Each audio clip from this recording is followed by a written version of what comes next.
Om Swastiastu. Kami kelompok 6 mempresentasikan modul 6 tentang siklus perolehan dan pembayaran investasi mata kuliah praktikum audit yang beranggotakan Iputu Agus Okiawan, Iketut Bagus Demiriana Putra, Ida Bagus Made Sudiatnyana, dan saya sendiri, Ida Bagus Ananda Narayana. Video ini dibuat untuk menyelesaikan tugas kelompok praktikum audit dengan dosen pengampu Iputu Nuratamo, SE MSI AK CA. Berikut adalah pemaparannya.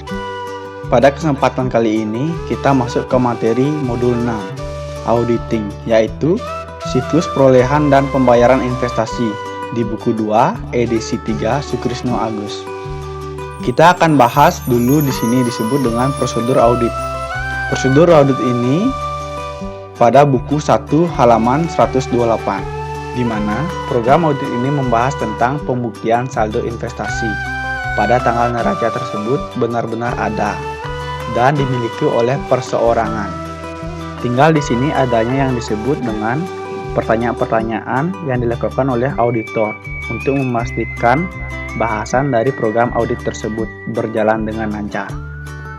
Yang kedua, di sini menentukan bahwa penilaian investasi sesuai dengan standar akuntansi keuangan yang berlaku. Untuk itulah ditentukan di poin 6. Kita bisa lihat di sini adanya ketentuan standar akuntansi yang berlaku berkaitan dengan metode akuntansi dan kepemilikan saham. Yang ketiga, di sini tujuannya adalah untuk dijadikan sebagai jaminan telah diungkapkan dalam laporan keuangan atau dilaporkan ke seluruh berkaitan dengan investasi tersebut, didiskusikan dalam laporan keuangan. Di sini, lihat melakukan sertifikasi harga perolehan dan investasi pada pusat asosiasi atau anak. Itu tujuannya adalah berkaitan dengan disclosure. Di sini, lihat melakukan sertifikasi harga perolehan dan investasi pada pusat asosiasi atau anak. Itu tujuannya adalah berkaitan dengan disclosure. Di sini juga di poin 7, minta fotokopi akte notaris atas investasi pada perusahaan asosiasi atau anak. Langkahnya adalah tinggal menulis di indeksnya. Ini berkaitan dengan indeks yang diberikan auditor. Kalau misalnya kalian tulis induknya seperti di halaman 3 buku 1 dan halaman 4 buku 1. Tinggal nanti kalian paraf dibuat sama auditor. Nah, kita langsung saja masuk ke kertas kerja pemeriksaannya. Di kertas kerja pemeriksaan, kita bisa lihat di buku 2. Pertama kali mengerjakannya adalah di sini di buku 2. Di sini siklus perolehan dan pembayaran investasi pada halaman 85 dan 86. Jadi, kita lihat dulu di halaman 86-nya. Berarti kita melakukan penjurnalan terlebih dahulu di halaman 86. Selanjutnya akan dilanjutkan oleh teman saya, Bagus Demi. Baik, selanjutnya kita lihat yang di H. Yang kalian harus perhatikan poin ini didapat dari mana. Di poin yang pertama, kita lihat dulu di sini ada PT Domba Kecil dan PT Domba Putih. Coba kalian buka halaman 128 buku 1. Di situ dijelaskan ada prosedur audit untuk pengujian kewajaran transaksi dan saldo. Di sini nampak diketahui berdasarkan media tersebut Anda menunjukkan pernyataan bahwa Pak Denny mendapatkan penjelasan sebagai berikut. Ada 10 lembar saham PT Domba Kecil senilai 10 lembar yang dibeli pada tanggal 9 Juni 2009 dengan memberikan 10% senilai 123.750. Dan di sini ada 20.000 lembar saham PT Domba Putih dengan nominal 5.000 per lembar. Dibeli 11 Oktober 2009 dengan memberikan 20% yang dengan harga 133.750. Nah, di sini kita bisa lihat. Betul nggak sih dicatatnya? Nah, di sini kita mengakui si PT Domba Kecil per klien mengakui adanya. Nah, di 210.000 itu dapat dari mana sih? Coba kita lihat di sini ada informasi tambahan bahwasanya dari perusahaan investasi yang berkaitan dengan perencanaan pemekaran PT Domba Kecil pada tahun 2013 yang diperkirakan akan menaikkan harga pasar pada saat PT Domba Kecil pada 1 November. Bapak Rantu memutuskan untuk membeli lagi 5.000 lembar saham. Jadi naik 5%. Di sini seharga 87.000 termasuk beban broker Rp1.500.000. Tapi di sini dicatat sebagai investasi 86.250. 86.250 ditambah dengan 23.750 hasilnya adalah 210 juta. Nah, tapi di sini ada kesalahan yang dekat keliruan yang seharusnya kita lihat di PT Domba Kecil seharusnya 87 juta, tapi di sini dicatatnya 86.250 sehingga akan ditambahkan di akun debat investasi tersebut seharga 750. Baik, selanjutnya akan dijelaskan oleh Agus Okiawan. Nah, jadi 750 harus ditambahkan karena di sini salah catat atau kurang pencatatan atau under recording. Tadi namanya adalah catatan terlalu rendah 750 sehingga harus dicatat di debat 750. Untuk yang putih, bagaimana nih? Di sini dijelaskan lagi di halaman 129. Di sini dijelaskan PT Domba Putih diketahui memperoleh kerugian sebesar 50 juta dan klien belum melakukan pencatatan apapun di situ.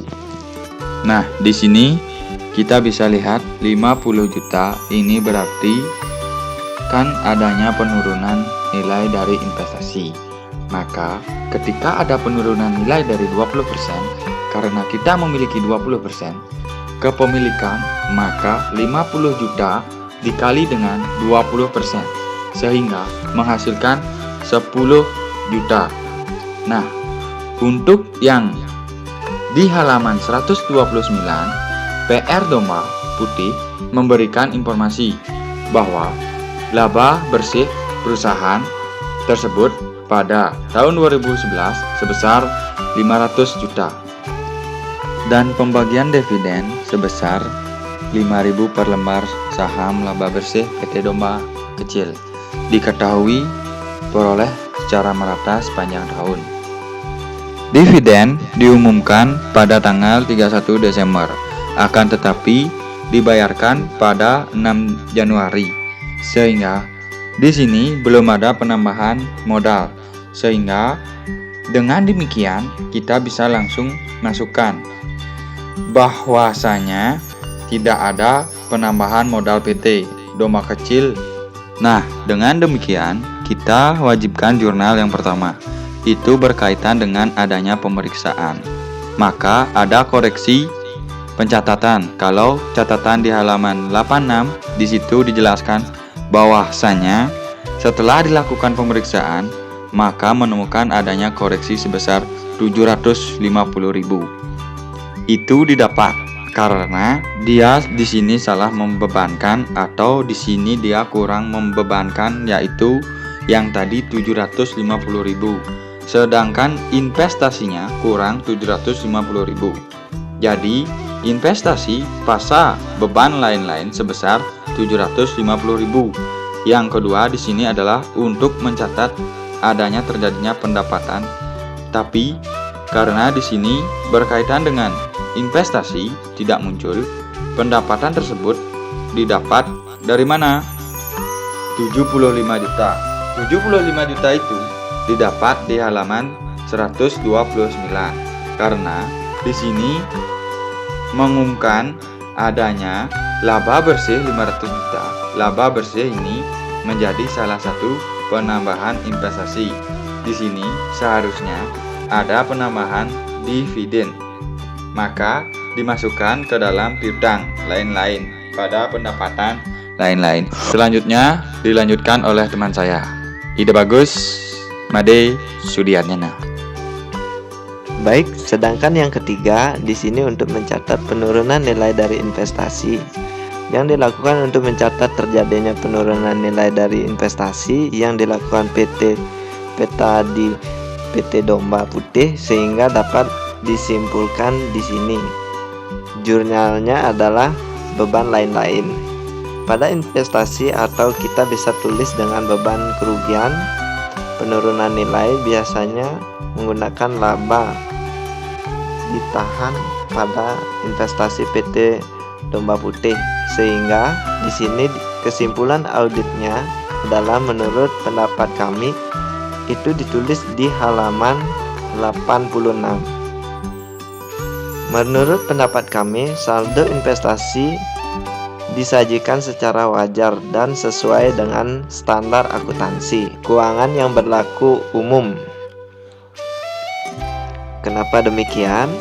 Karena di sini kesalahannya tidak fatal. Karena kalau misalnya kesalahannya fatal, contohnya investasi bodong, ternyata tetap dimasukkan atau diadanya pencatatan investasi secara penuh. Nah, itu menghasilkan laporan kesimpulan pemeriksaan yang dikatakan wajar. Tapi dengan catatan, kalau di sini catatannya tidak ada yang signifikan, hanya kecelah melakukan koreksi sedikit dan di sini juga tidak material, maka kesimpulan pemeriksaannya adalah masih dikatakan wajar sesuai dengan standar akuntansi keuangan. Tinggal nanti kalian kerjakan, masukkan ke dalam kertas kerja kalian di halaman 84, 85 dan 86. Tinggal dijumlahkan. Kalau di sini PT Domba Kecil investasi itu sudah di debit, maka debit tambah debit, maka 210.750.000. Sedangkan PT Domba Putih karena tadi penurunan nilai sebesar 10 juta, maka debit kurang kredit menghasilkan 123.750.000, sehingga di sini per klien adalah perbedaannya sebesar, kalau kita lihat sebesar 9.250.000 rupiah itu dari 10 juta kurang 750, dan perbedaan itu terjadi di kredit, sehingga mengurangkan antar per klien lebih besar daripada per audit. Sekian video presentasi dari kelompok kami tentang modul 6, siklus perolehan dan pembayaran investasi. Kami ucapkan terima kasih. Om Santi Santi Santi Om.